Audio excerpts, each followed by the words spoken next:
안녕하세요. 제가 군대에 있을 때 겪었던 일을 제보해 보겠습니다. 저는 후방에서 철책 경계를 하는 부대의 소속이었는데 저희 소대가 경계소대라 겨울엔 소조 생활을 했습니다. 그날도 저는 평소대로 사수와 함께 후원야 새벽 근무에 투입되어 순찰로를 걸었는데 그날따라 물안개가 유독 많이 낀 게 주변이 온통 음침했습니다. 보통 처음 투입하고 고정조와 순찰조가 있는 미래내기식 근무를 했는데 첫 고정을 잡은 저와 사수는 이런저런 잡담을 하고 있었습니다. 우리는 야간 근무자들이 대기초소를 이용하는 26초소에서 라면을 먹으며 추위에 얼어붙은 몸을 녹인 후 순찰을 이어갔습니다. 다음 경로로 교차점이 되는 22초소에 가기 위해서는 그 아래에 있는 89계단을 타고 올라가야 했는데 그곳은 경사가 많이 가파른 게 89개의 계단이 있어서 오래전부터 그렇게 불렀다고 합니다. 힘들게 계단을 올라가고 보니 다른 소조 근무자들이 보였고 그들 역시 우리를 봤는지 수화를 했습니다. 정지! 움직이면 쏜다. 화랑! 담배, 누구십니까? 순찰조 근무자입니다. 그렇게 수화를 마친 사수 김상병은 다른 소조 근무자들에게 인사를 건넸습니다. 아이고 아저씨 수고하십니다. 간부님 아직 안 지나갔죠? 수고하십니다. 아직 아무도 안 지나갔습니다. 우리는 22초소 안으로 들어갔고 저는 사수가 순찰 통신과 일지를 적는 동안 뒤에서 주변 경계를 하고 있었습니다. 그때 우리가 지나온 반대편 순찰로에서 병사 한 명이 다가오는 게 보였고 그 사람이 간부라고 생각한 우리는 몸을 숙이며 은엄패를 했죠. 그런데 다른 소초의 근무자들이 수화 준비도 하지 않고 자기들끼리 계속 잡담만 하고 있는 겁니다. 아저씨 간부 와요 간부 수화요 수화. 하지만 바람소리 때문인지 사수의 말은 전달되지 않은 것 같았고 군복 차림의 병사는 근무자들 바로 앞까지 왔습니다. 제가 사수에게 앞에서 발자국 소리만 들리면 바로 수화를 하겠다고 말하자 사수는 그래야 우리가 피해를 보지 않는다며 그렇게 하라고 했습니다. 저는 문 앞에 무릎을 꿇고 총은 문 쪽으로 지향한 뒤 조용히 발소리를 기다렸습니다. 그런데 발자국 소리는커녕 다른 소조 근무자들의 목소리만이 들리는 겁니다.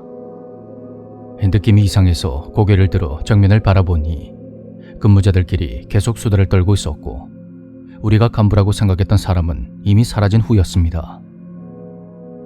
이를 이상하게 여긴 저와 사수는 순찰 통신을 마친 후 다른 조소 근무자들에게 가서 말을 걸었습니다. 아까 간부 지나가는 거 못 봤어요. 분명히 봤는데요. 무슨 말이에요? 아무도 안 지나갔는데? 날이 너무 추워서 헛거라도 봤나봐요. 저희 계속 전방 보면서 이야기했는데 아무도 없었습니다. 간부가 여기 앞까지 지나갔으면 이렇게 웃으면서 이야기 못하죠. 그 말에 순간적으로 무거운 침묵과 함께 어색함이 감돌았습니다. 우리가 잘못 봤나 보네요. 그럼 수고하세요. 그 말을 끝으로 사수는 묵묵히 순찰로를 걷기 시작했고 저도 말없이 그 뒤를 따라갔습니다. 그런데 코너를 꺾어서 89계단을 막 내려가려는 순간 앞서가던 사수가 갑자기 마구 뛰기 시작하는 겁니다. 저는 영문도 모르고 사수를 따라 뛰기 시작했고 우리는 그 험한 계단을 단 2분 만에 내려왔습니다. 속으로 많이 추워서 저러나 했는데 초소 하나를 지나간 찰나 사수가 하얗게 질린 얼굴로 뒤를 돌아보며 말했습니다.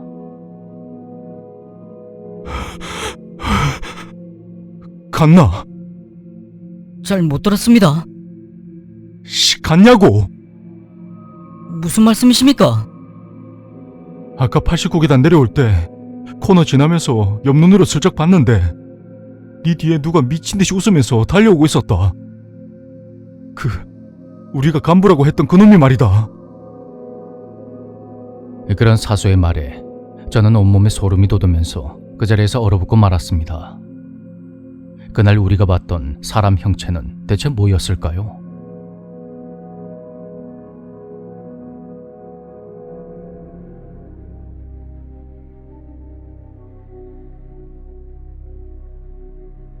아내가 임신을 하여 정기검진을 위해 산부인과에 다닌 지 몇 달 지났을 때였다.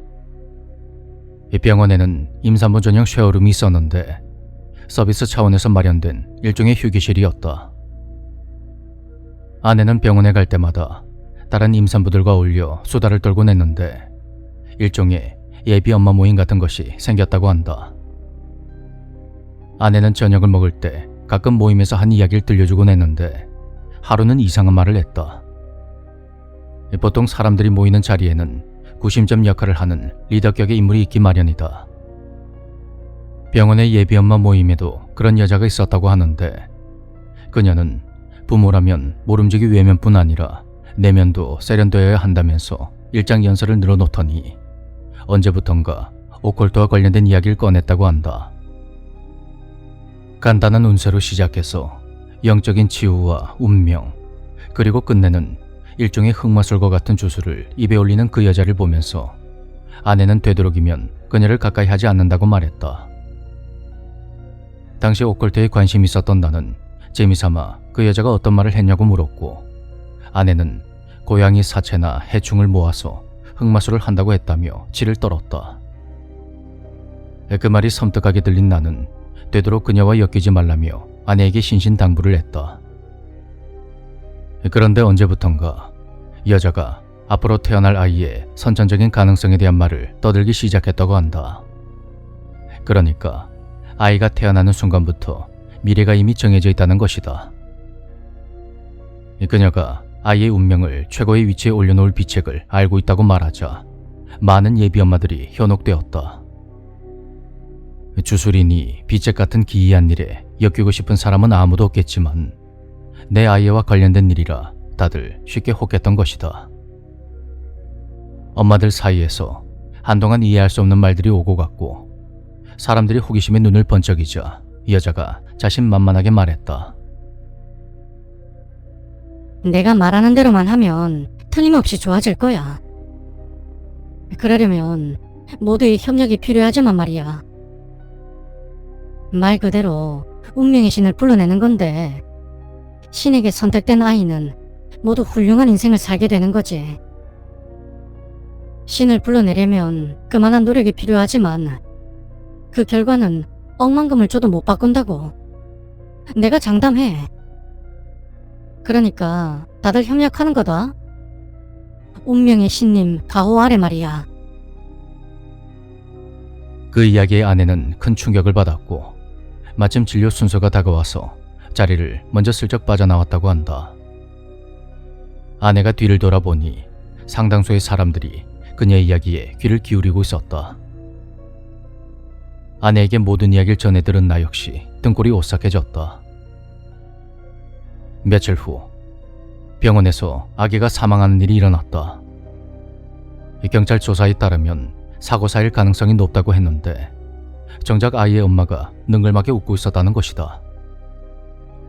그 아이의 엄마 역시 모임의 일원이었는데 단장한 얼굴 뒤에 드리워진 기묘하게 뒤틀린 미소를 보며 아내는 극도의 공포심을 느꼈다고 한다. 그런데 이 일을 시작으로 해서 병원에선 사망자가 연달아 나왔다. 그것도 유독 산부인과에서만 말이다. 출산 직전에 임산부가 유산을 하거나 예정일을 앞둔 산모가 세상을 떠나기도 했는데 조산으로 인큐베이터에 옮겨진 아이가 겨우 목숨을 건진 순간 아이의 부모가 스스로 목숨을 끊는 일까지 일어났다. 간호사가 연달아 사고를 당해서 줄줄이 퇴사를 했고 의사마저도 과로로 세상을 떠나게 되자 그 병원에 다니는 것마저 두려울 지경이 돼버렸다. 나는 겁에 질려있는 아내에게 당장 병원을 옮기자고 권유했는데 일이 그 지경이 되었는데도 모임의 일부 사람들은 여전히 그 병원에 다녔다고 한다. 병원이라기보다는 예비 엄마들이 모이는 쉐어룸에 계속 다녔다고 할까.